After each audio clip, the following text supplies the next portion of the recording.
Salut, c'est Antoine de Surf Moustache et dans cette vidéo, on va parler de la petite Olayan modèle 900 en 6.0 de chez Decathlon. Mais avant, intro.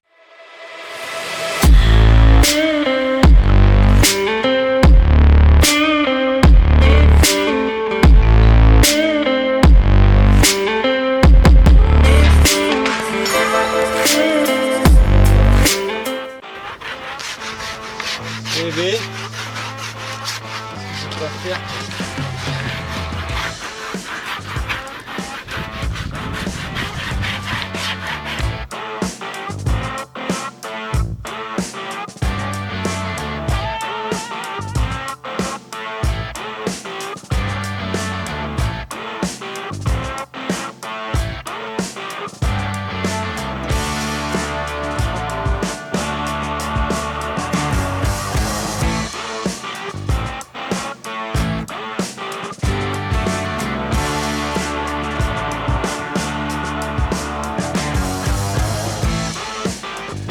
Mais avant de démarrer les explications, n'oublie pas de t'abonner en cliquant sur le bouton s'abonner juste ici, oui, en bas à droite, et en cliquant sur la petite cloche pour recevoir les notifications et être sûr de ne pas louper la prochaine vidéo, super important. Retrouve le lien de cette planche dans la description de cette vidéo, tu pourras en voir du coup davantage sur la board.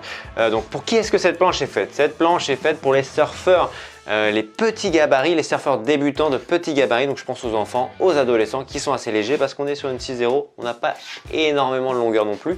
Après pour les surfeurs intermédiaires de mon gabarit, donc de 1m78 vers là, pour 70 kg, et puis après pour tous les surfeurs qui ont un petit niveau déjà et qui veulent une planche en mousse pour chiller sur les vagues d'été parce qu'elle est faite pour les vagues de 50 cm à 1m20, vague assez molle parce qu'on est plutôt plat et on va le voir directement dans la vidéo.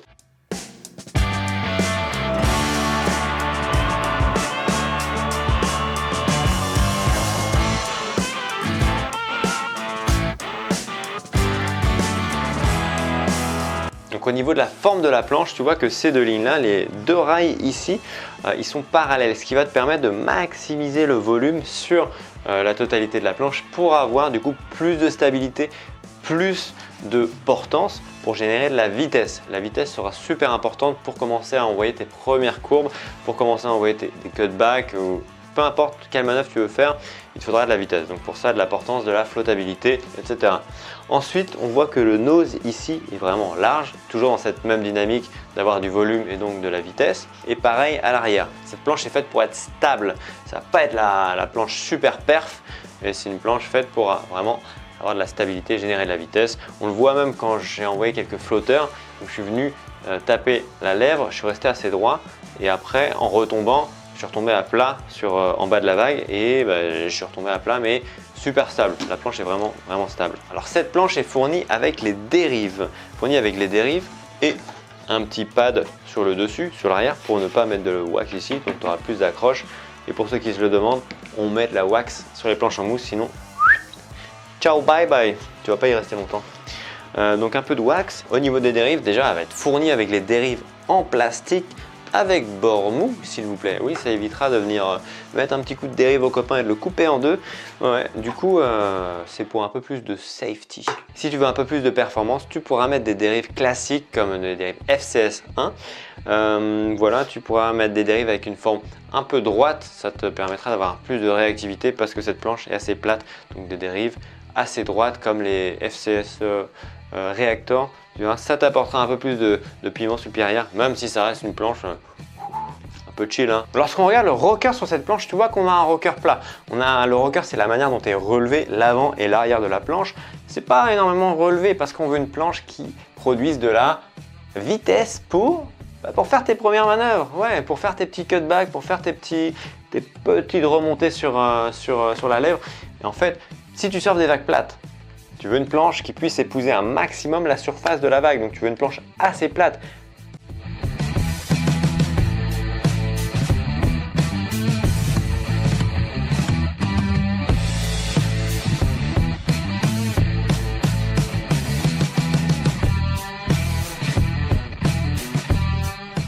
Je l'ai surfé aussi dans le creux pour voir ce que ça donnait.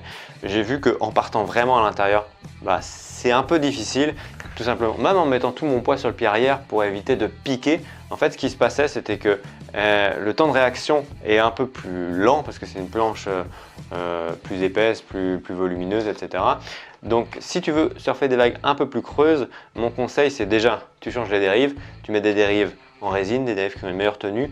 Ensuite, ce que tu fais, c'est que tu pars plus à l'extérieur sur l'épaule, sur la partie un peu plus plate. Tu vois, tu as le creux, bah, tu pars un peu décalé au creux parce que c'est une planche plate, elle partira quand même. Et ensuite, tu attends que le creux vienne à toi. Et là, tu pourras essayer de te marrer et de pourquoi pas essayer de te caler dans le creux ou aller jusqu'au shore break et attendre de te faire défoncer sur le sable. Ça, c'est marrant aussi. Et puis en plus, c'est une planche en mousse. Donc si tu te la prends en pleine face, ça devrait aller, ça devrait pas faire trop mal. Qu'en est-il au niveau de l'épaisseur? C'est quoi cette espèce de bosse un peu bizarre? Est-ce qu'elle a gonflé? Est-ce que c'est une bulle? Non, pas du tout.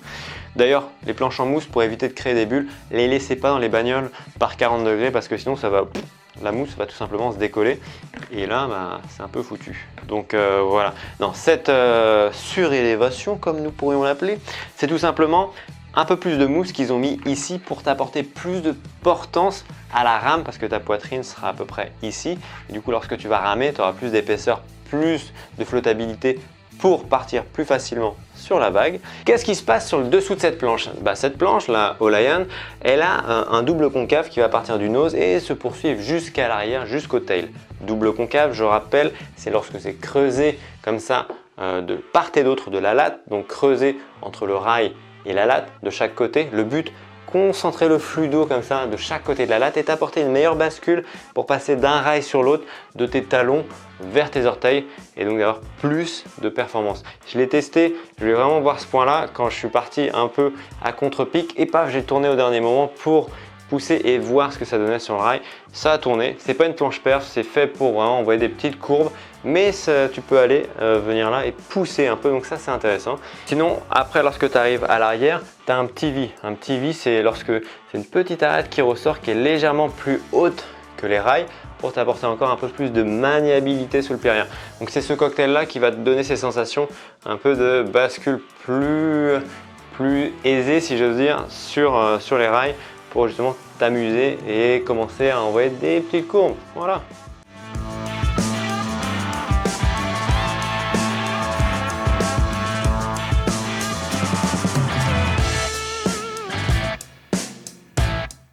Alors qu'en est-il au niveau de la construction? Eh ben on va avoir tout simplement un revêtement en mousse assez dense. L'avantage de ce revêtement, c'est tout simplement d'éviter d'enfoncer trop facilement la planche, qu'elle dure aussi plus dans le temps parce qu'en fait une mousse plus dense va pas s'effriter comme ça, donc ça c'est plutôt pas mal.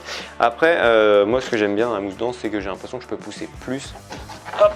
Concernant le dessous on a un slick comme sur les body. C'est une matière en plastique qui te permet vraiment de bien glisser. À l'intérieur de la planche on va avoir un pain de mousse avec deux stringers. Deux stringers, c'est pas des lattes en bois qui vont tout simplement être là pour rigidifier la planche.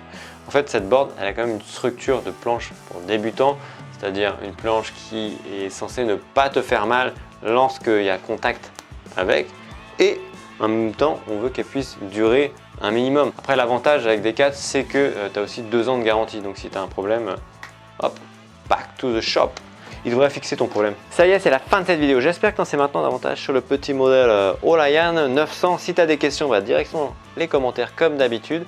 Et puis nous, on se donne rendez-vous pour une prochaine vidéo. N'oublie pas de t'abonner. Allez, mon surf!